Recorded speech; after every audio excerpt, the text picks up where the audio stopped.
Calumny arrives like a shadow that spreads, invisible at first, almost sweet in the form of misread curiosity. But soon it becomes a gust of wind sweeping through the room of our peace. It may come from someone close or from a distance that seems faceless, but the consequence is the same. It touches the spirit, unsettles the image we hold of ourselves, opens old wounds that perhaps were nearly healed. In that moment, when the rumor draws near, I choose not to yield to the impulse to defend myself with the same weapon they accuse me of using. Instead, I breathe, turn inward, and seek what is essential. The serenity that does not depend on applause nor on oaths of innocence, but on a daily practice of truth in my own steps. If this resonates with you, subscribe to Daily Reflections for Life, enable notifications, like the video, comment, and share with someone who might benefit. The first lesson that arises from this quiet encounter is the wisdom of distance. I don't recall ever seeing someone escape the shadow of calumny merely with sharp words or with a defense that shines more with anger than with truth. Truth, when treated as a battleground, tends to become a fragmented echo lost before it is heard. So I choose a distance that is not indifference, but restraint. It is the distance that allows me to observe what happens without inflaming emotions and without reducing the other to a stain on my reputation. This distance is not a wall, it is a bridge. It guards my balance and at the same time opens space for the understanding that we all, at some moment, falter in the language of the heart. Why does calumny affect us so much? Because it touches something deep. Not only the image we project to the world, but the image the world seems to require of us. We are all works in progress, restless before the mirror of others. Opinions. When someone speaks an unjust accusation, it is not only the lie spoken, it is the opportunity to see where insecurity remains, unresolved pride, or fear of not being enough. By recognizing this, I discover that calumny does not judge me only as I am, but shows me where I still need to work, in my patience, in my humility, in my ability to uphold the truth without clinging to it as a shield. Yet, it is not easy. I recall moments when malice seemed to gain speed with the swiftness of gossip that travels from mouth to mouth. In those times, the impulse to react, to reply with even stronger facts, may seem legitimate, almost necessary. But every time I yielded to that impulse, I saw that the battle is not won by louder words, but by the capacity not to retaliate. When I choose not to respond with another offense, I do not merely mitigate the harm that might fall on me. I cultivate, at the same time, a strength that does not depend on what others think of me. True strength does not come from proving I am right before the one who unleashed the rumor, but from keeping my dignity in upholding what is right in my heart. The art of not retaliating also involves the understanding that the other is in their own story. Often, those who calumniate do not do so out of malice, but out of momentary blindness, a need to assert something that cannot be seen without some distortion. When I recognize this human limitation in the other, I do not let myself be overcome by anger or sadness. Instead, I grant the other the mercy of a humanity that may be wounded, confused, or simply without tools to cope with their own pain. In this recognition, the path changes. It is no longer a battle between two beings, but a shared space where compassion can flourish. If the goal is that the calumniator does not gain ground, this should not sound like a vengeful desire to humiliate, but as a practice of ongoing integrity. Each day, I walk toward being someone whose life itself already answers accusations with consistent actions. Reputation is, after all, built not only by what is said, but by what is done repeatedly in ways unseen by the eyes of others. The steadfastness of staying true to one's values, grace in how we treat others, the patience to listen without interrupting, the honesty that does not need objections to confirm itself. When I walk this path, the rumor loses space, not because I hold it back with willpower, but because my life over time makes it clear there is no sturdy ground for calumny to land. Forgiving, in this context, is not forgetting nor tolerating. It is an act of release that happens within me, and that, consequently, changes what I see in the world. Forgiving is recognizing that every person carries a sum of flaws, weaknesses, and stories that shape how they speak, judge, and act. When I choose to forgive, I do not abandon responsibility. I tell myself I will not keep resentment as a treasure, nor allow rancor to pull my spirit down. And forgiveness is not only for the other, it is for my own health, for my ability to move forward with a lightness that does not depend on others' approval. It is, in practice, a daily decision. With every breath, with every act of kindness I choose to offer to myself and to those around me. Day by day, I become more aware that calumny is not an invisible enemy that can be defeated with a communication strategy. It is a shadow that asks us to believe we are only what others say. And when I accept that the world can shape me in ways I do not desire, I hold on to the belief that the deepest truth does not depend on others' words, but on who I am and what I do with what I am. Truth lives, above all, in the repeated attitudes that appear in routine, in how I speak to those who criticize me, in how I listen without becoming defensive, in the constancy with which I choose actions that reveal my character. And it is in this constancy that calumny weakens, because it finds no solid body to cling to. An important point I have learned is that calumny reveals my own essence when I look inside with honesty.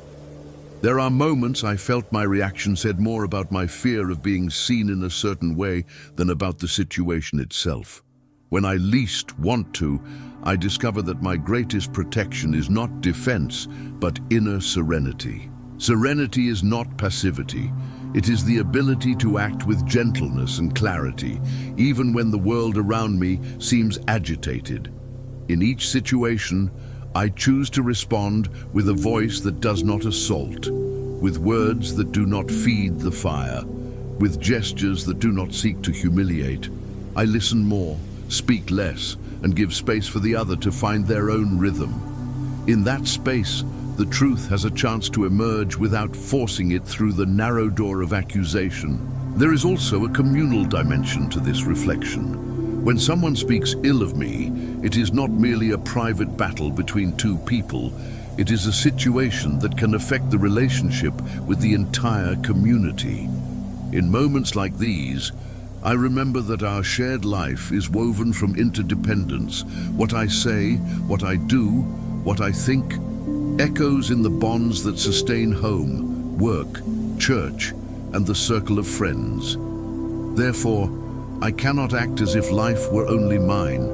I must cultivate a practice that elevates the whole, that does not reduce people to easy labels, that recognizes that each one is on their own path of learning. When I choose to act with that recognition, my presence ceases to be merely a defense of the self and becomes service to others and to the truth that unites us. An image that accompanies me in these moments is that of a still lake at dawn. When the surface is calm, the wind can blow hard, but there is no trace on the water. Everything returns to its serene state, each ripple dissolving into silence. I am that lake. When calumny arrives, my first instinct may be to stir the waters, to create more ripples, to seek causes, scapegoats, quick answers. Yet the practice of keeping calm is what, over time, transforms the lake into a witness to what does not change. In that serenity, the light of truth passes through the layers of rumor and reaches the essence of the person I am.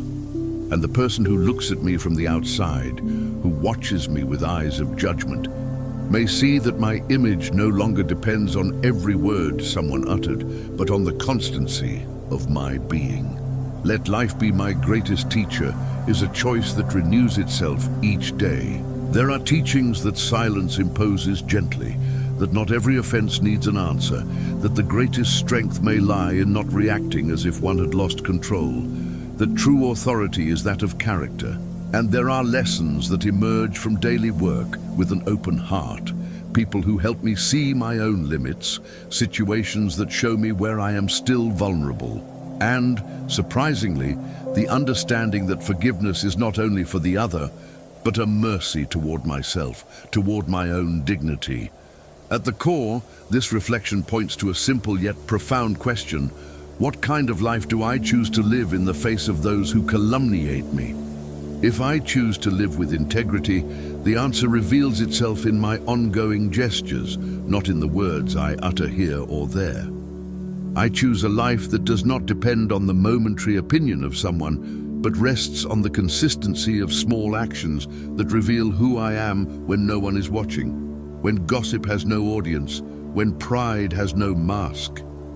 Each day, I cultivate habits that strengthen my peace, listening with patience, speaking with truth, acting with kindness, recognizing my own faults without justifying them before the world, giving thanks for what life teaches me, even if it comes as a challenge.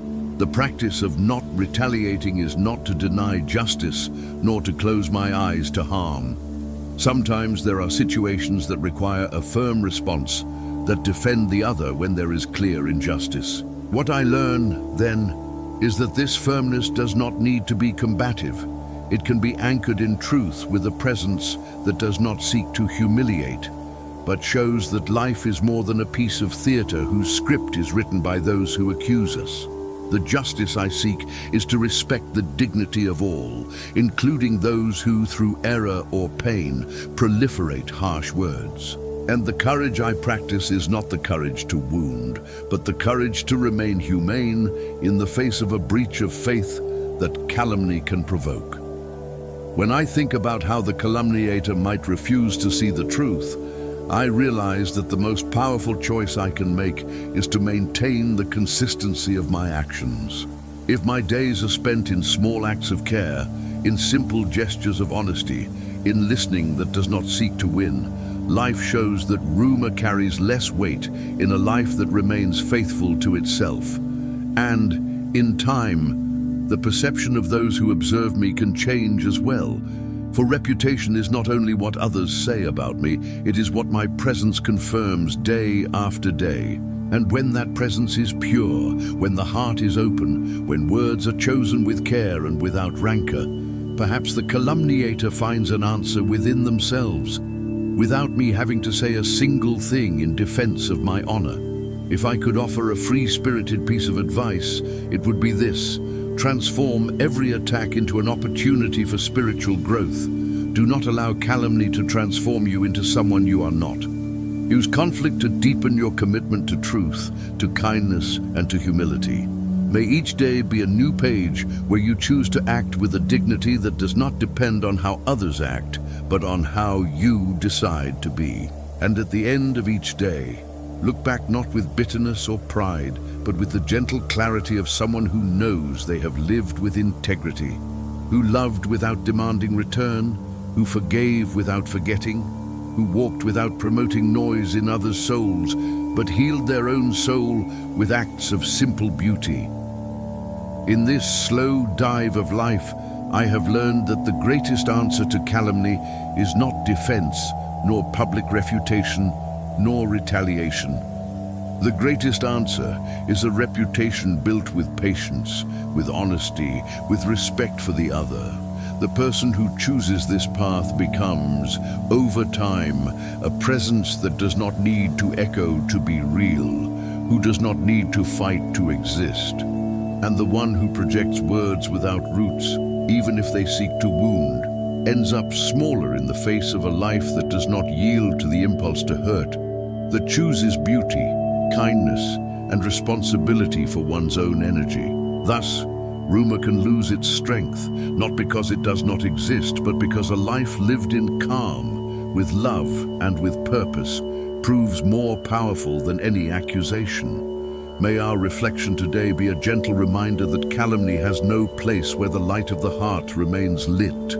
May we, at each dawn, reinforce our commitment to truth that does not bow to noise, to the courage that is not fed by another's wound, to the faith that sees beyond appearances, to recognize what is human in us all. And may, in the quiet of our daily actions, we witness the great subtlety of a life that does not grow by what is said, but by what is done. A life of someone who chooses to forgive, who chooses not to retaliate, who chooses to live in such a way that the calumniator has no space for a truth to lean on. Thus, we learn that the greatest triumph is not in avoiding criticism, but in continuing to be who we choose to be, even when the world does not yet understand. May I remain so.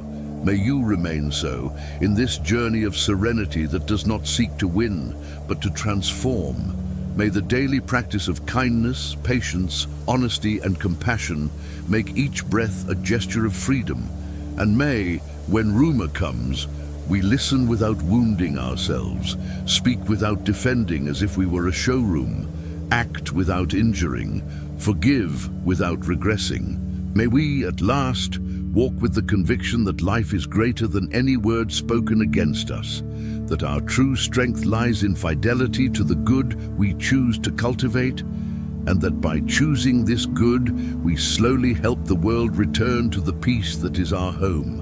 As this slow dive into life ends, the image remains of a person who chooses peace as daily practice, regardless of what is heard.